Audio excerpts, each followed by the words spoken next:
Video like जरूर कर लीजिए और ऐसे वीडियो लगातार फ्री में पाने के लिए चैनल को तुरंत सब्सक्राइब कर लीजिए और बेल आइकन को जरूर टैप कर लीजिए ताकि आगे भी सारे वीडियो आपको मिलते रहे। यूट्यूब में फॉलो करते हैं तो प्लीज ये वाला फ्री टेलीग्राम चैनल जरूर ज्वाइन कर लीजिएगा। सारे नोटिफिकेशन सारे अपडेट यहीं पे आते हैं, ध्यान रखिए। नमस्कार दोस्तों, एग्जाम प्रिपरेशन के यूट्यूब चैनल पर मैं प्रियंका एक बार फिर से आप सभी का बहुत बहुत स्वागत करती हूँ। हिस्ट्री के एमसीक्यूज में सॉल्व करा रही थी रात को 9 बजे वाली जो ये सीरीज आती है। अभी आज से मैं ज्योग्राफी के क्वेश्चन शुरू कर रही हूँ, सब्जेक्ट वाइज अभी क्वेश्चन करा रही हूँ। तो हिस्ट्री की मैं अलग से प्लेलिस्ट रेडी कर दूंगी और ये फिर ज्योग्राफी की अलग से हो जाएगी, ठीक है।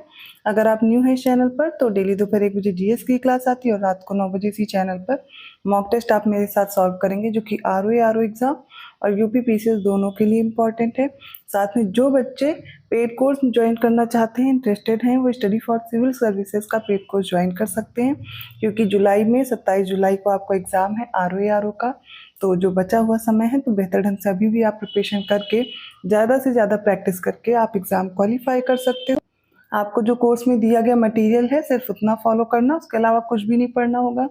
हिंदी, जीएस, करंट अफेयर सब चीज़ें आपकी बहुत अच्छे से कंप्लीट हो जाएंगी और जो टेस्ट सीरीज डेली दी जाएगी, डेली प्रैक्टिस कराई जाएगी, वो एग्ज़ाम ओरिएंटेड है। जैसे क्वेश्चन एग्जाम में पूछे जाते हैं वही इंक्लूड होंगे।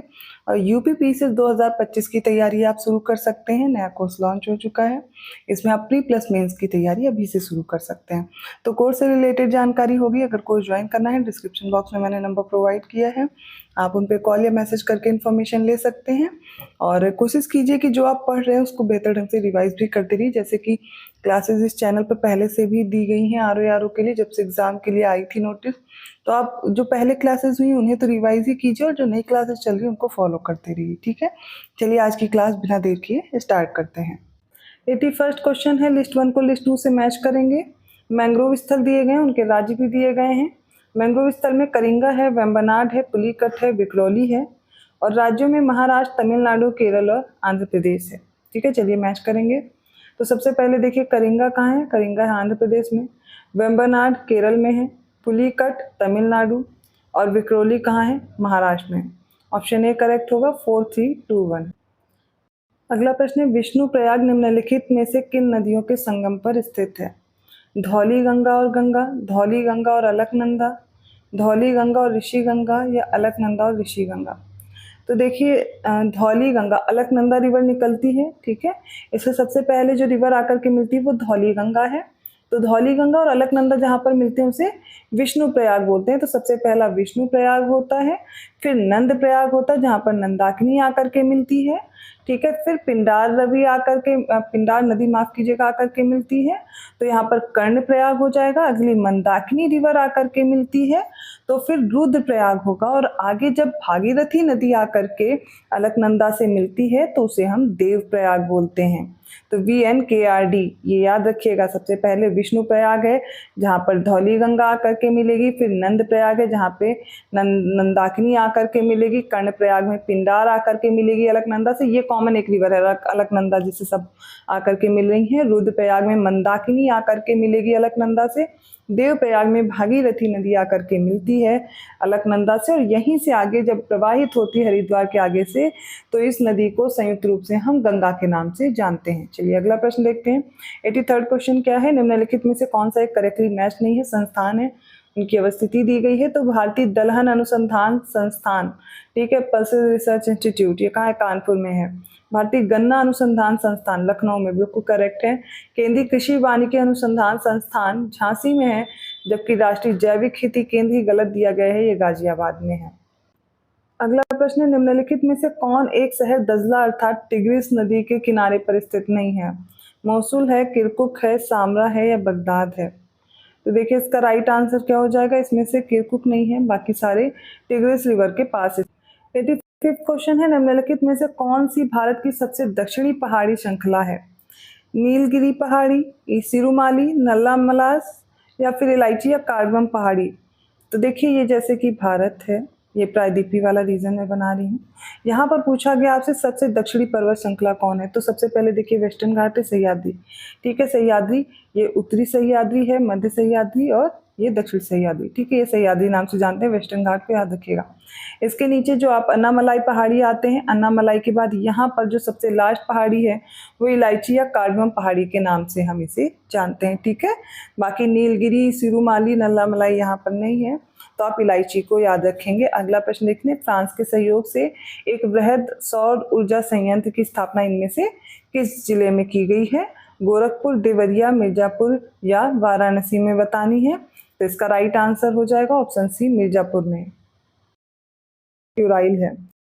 तो आपको एक रीजन पता होगा, जो अफ्रीका वाला रीजन है वहां पर मेडागास्कर वाला रीजन पड़ता है, और ये रहा, मान लीजिए ये है आपका, एक मिनट में मैप पे ही दिखा देती हूँ।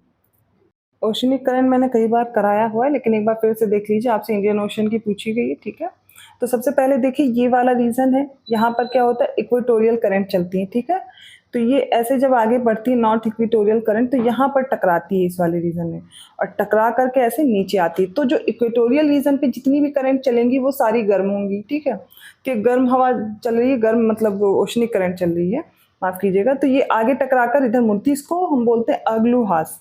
अग्लुहास कैसी, वार्म करंट है, रेड कलर से दिख रही है।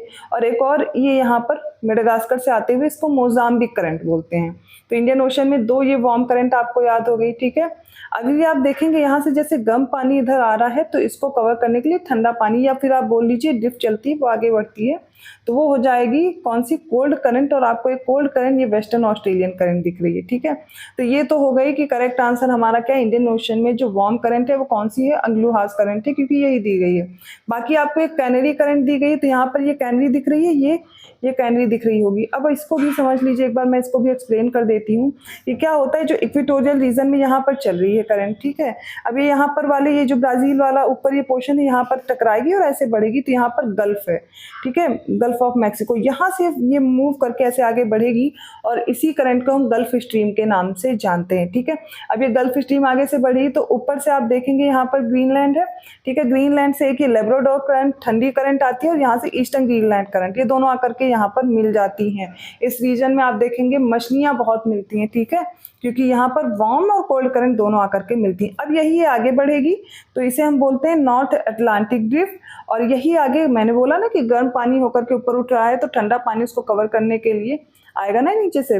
या फिर आप देख सकते हैं यहाँ पर ये जो करंट आ रही है वापस, ठीक है, अपोजिट डायरेक्शन में, वो कैनरी है। वो कौन सी है, ये वाली करंट कैसी है, कोल्ड करंट है, कैनरी करंट है। आप देखेंगे ये जो अफ्रीका वाला रीजन है, इसके साउथ वेस्ट रीजन में कैनरी करंट चल रही है, कोल्ड है। दूसरी बात ये याद रखने वाली बात है कि ये अटलांटिक ओशन की है, ठीक है, ये याद हो गया। फिर आप देखेंगे नीचे वाले पोर्शन में तो ब्राजील वाले एरिया पे आकर के टकरा रही है, ठीक है, ये ओशनिक करंट, इक्वेटोरियल करंट, ठीक है। अब देखिए साउथ में चल रही है, तो इसको याद कैसे करना, सबसे पहले अटलांटिक ओशनिक करंट है, इक्वेटोरियल रीजन पे चल रही है, तो इक्वेटोरियल अटलांटिक करंट है, ठीक है। अब जब ये साउथ में चल रही है, तो साउथ इक्वेटोरियल अटलांटिक करंट की तरह याद कर लीजिए, सिंपल है। अब यहाँ पर टकराएगी, तो इसे हम बोल रहे हैं कौन सी, ये वार्म करंट है, ब्राजीलियन करंट, क्योंकि ब्राजील वाले रीजन से चल रही, ब्राजीलियन करंट याद कर लीजिए। लेकिन जो ठंडी वाली आ रही अपोजिट डायरेक्शन में, दूसरी वाली, उसको बोलते हैं वेनेजुएला, क्या बोलते हैं, वेनेजुएला करंट, ठीक है। तो ये ये कोल्ड करंट हो गई, कहाँ पे, अटलांटिक ओशन में। अब देखेंगे ये पैसिफिक रीजन में कौन कौन सी चल रही है, तो सबसे पहले वार्म करंट में हम देखते हैं कौन सी है, तो ईस्टर्न ऑस्ट्रेलियन करंट है, ये वार्म करंट हो गई। और इसी में मैंने बोला ये पेरू और हमबोल्ट बोलते हैं, ये वाला जो रीजन है ये कोल्ड करंट का है। एक अलास्का देखिए वार्म करंट आपको दिख रही है, ओयोशियो, लेकिन याद रखिएगा, ठीक है, ओयोशियो कैसी है, वो कोल्ड करंट है, जबकि जो क्यूरोशियो है, ठीक है, क्यूरोशियो कैसी है, वार्म करंट है। मुझे पता है आपको बहुत अच्छे से याद नहीं हो रहा, बट याद करने का तरीका पता आप कैसे क्या कर सकते हो। सबसे पहले वार्म देख लो, इंडियन ओशन में ये वार्म और ये सारी वार्म वाली याद कर लो, तो अग्लुहास, ब्राजील और ईस्टर्न ऑस्ट्रेलियन। इधर वार्म देखेंगे तो गल्फ स्ट्रीम हो गई, नॉर्वेजियन हो गई, क्यूरोशियो हो गई, अलास्का हो गई, ठीक है, ये सारी वार्म करंट है, ओशन आपको दिख रहा है। अब कोल्ड करंट में आपको याद करनी है, तो सबसे पहले पैसिफिक ओशन में पेरू या हमबोल्ट हो गया, और ऊपर वाले रीजन में देखेंगे तो कैलिफोर्निया के तट पे कैलिफोर्नियन करंट, वो भी कैसी होगी, कोल्ड। अब आते हैं इसमें अटलांटिक ओशन में, तो यहाँ पर कैनरी करंट होगी और वेनेजुएला हो गई। फिर अब देखेंगे पैसिफिक ओशन में, तो यहाँ पर ये ओयोशियो भी एक कोल्ड करंट हो गई। अब इंडियन जो ओशन की बात करें तो यहाँ पर ये वेस्ट ऑस्ट्रेलियन हो गई। इस तरीके से एक दो बार देखोगे मैप याद हो जाएगी आसानी से, ठीक है, रटने की जरूरत ही नहीं पड़ेगी। देखिए ये क्लास इसलिए इम्पोर्टेंट है, क्वेश्चन भले ही आपको इजी लग रहे हैं लेकिन इनके साथ आपके एक एक टॉपिक भी कवर हो जा रहे हैं। यहाँ पर मैंने बात की थी कौन सी हिंद महासागर से संबंधित है, तो अग्लुहास आपने देखी है। अब बाकी इनके सामने आप लिखना शुरू कीजिए कि ये कौन से ओशन की करंट है, वार्म है या कोल्ड है, तैयार हो जाएंगे। चलिए अगले प्रश्न की ओर बढ़ते हैं। अगला प्रश्न देखिए लिस्ट 1 को लिस्ट 2 से मैच करेंगे। एक तरफ रिवोल्यूशन दिए गए हैं, दूसरी तरफ उनके एरियाज हैं। तो येलो रिवोल्यूशन, व्हाइट, ब्लू और ग्रीन रिवोल्यूशन के बारे में पूछा गया है। पीली क्रांति आप सभी को पता है, इसमें ज़्यादा टाइम नहीं लेंगे। तिलहन उत्पादन के लिए श्वेत क्रांति, व्हाइट रिवोल्यूशन किससे रिलेटेड होगा, तो व्हाइट मिल्क से हो जाएगा, सिंपल है। नीली क्रांति या ब्लू रिवोल्यूशन मछली से है। हरित क्रांति खाद्यान्न उत्पादन से, सिंपल है। तो इसको बस मैच करेंगे 3, 1, 4, 2। जो इजी प्रश्न है उनमें जल्दी बढ़ेंगे आगे।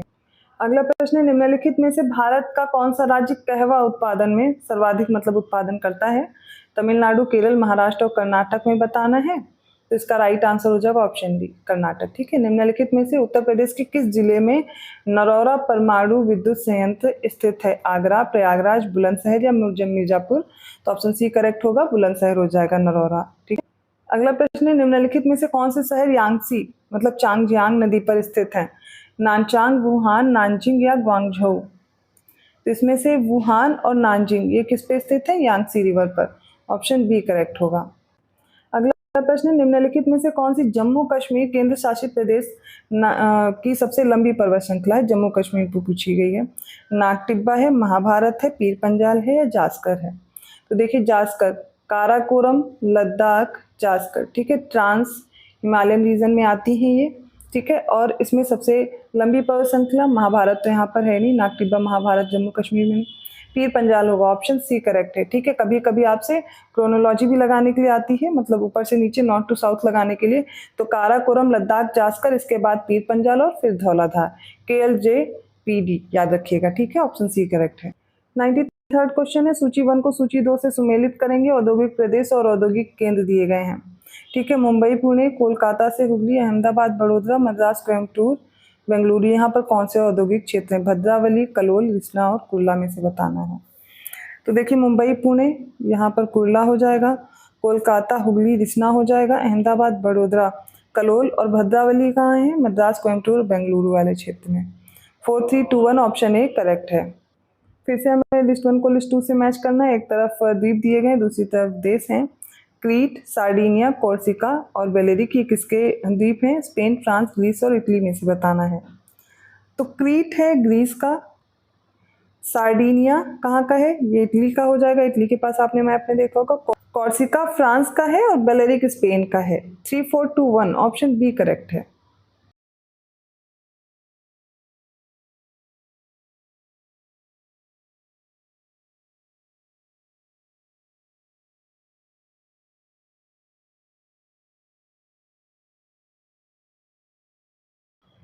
एशिया में सर्वप्रथम निर्यात प्रसंस्करण क्षेत्र EPZ कहाँ स्थापित किया गया। टोक्यो, ढाका, कांडला या फिर चेन्नई। तो इसका राइट आंसर होगा ऑप्शन सी, कांडला में। अगला प्रश्न है, राष्ट्रीय पर्यावरण अभियांत्रिकी शोध संस्थान कहाँ स्थित है। लखनऊ, भोपाल, नागपुर या दिल्ली में। इसका राइट आंसर होगा ऑप्शन डी, दिल्ली में है। ठीक है। राष्ट्रीय पर्यावरण अभियांत्रिकी शोध संस्थान। अगला प्रश्न देखिए, एक कथन है, दूसरा उसका कारण दिया गया और देख करके सही उत्तर देना है। मानव गर्म और आर्द्र जलवायु में सहज महसूस करता है और आर्द्र जलवायु में पसीना तेजी से वाष्पित होता है। ये इसका कारण दिया गया है। तो देखिए गर्म और आर्द्र जलवायु, अभी गर्मी का मौसम आता है, ह्यूमिडिटी ज़्यादा होती है तो आप सहज महसूस करते हैं। जी बिल्कुल नहीं, ये तो गलत हो गया। और आर्द्र, जब ह्यूमिडिटी है तो पसीना कैसे सूखेगा। ड्राई एनवायरनमेंट में आप देखते हैं जब आर्द्रता कम होगी तो क्या होगा, पसीना तेजी से वाष्पित होगा। तो यहाँ पर दोनों ही स्टेटमेंट गलत दिए गए, इसलिए ऑप्शन डी सही होगा। ए और आर दोनों असत्य हैं। अगला प्रश्न है, निम्नलिखित में कौन सा एक प्राकृतिक स्रोत नहीं है। मृदा, जल, वायु, बिजली। तो बिजली प्राकृतिक स्रोत नहीं है, इजी है। निम्न में से कौन सा देश सार्क का सदस्य नहीं है। म्यांमार, नेपाल, भूटान और मालदीव, इनमें से बताना है। तो इसमें से देखिए कौन सा नहीं है, वो हो जाएगा म्यांमार, ऑप्शन ए करेक्ट है। अगला प्रश्न है, निम्नलिखित में से कौन से जीव समूह की सर्वाधिक जैव विविधता होती है। मत्स्य, उभयचर, स्तनधारी या कवक। तो सबसे ज़्यादा फंजाई की होती है, ऑप्शन डी करेक्ट है, कवक की। तो आज के क्वेश्चंस कंप्लीट हुए और मैंने जो मैप के थ्रू आपको एक्सप्लेन किया है तो उसने करंट आप तैयार कर लीजिए। इसके अलावा कोई और भी आपको लगता है कि टॉपिक नहीं समझ आ रहा है बताइएगा, मैं क्वेश्चन के साथ साथ मैप से अलग से समझाती रहूँगी, ठीक है। तो वीडियो अच्छा लगा लाइक करना मत भूलिए, चैनल को सब्सक्राइब कर लीजिए अभी तक नहीं किया है। ऐसी मोस्ट इंपॉर्टेंट क्वेश्चन के साथ मैं मिलती हूँ अगली क्लास में। और हाँ, अगर पेड कोर्स में इंटरेस्टेड है डिस्क्रिप्शन बॉक्स में नंबर है, आप उन पर कॉन्टैक्ट कीजिए, आपको आपका कोर्स अवेलेबल करा दिया जाएगा। मैं मिलती हूँ अगली क्लास में, धन्यवाद।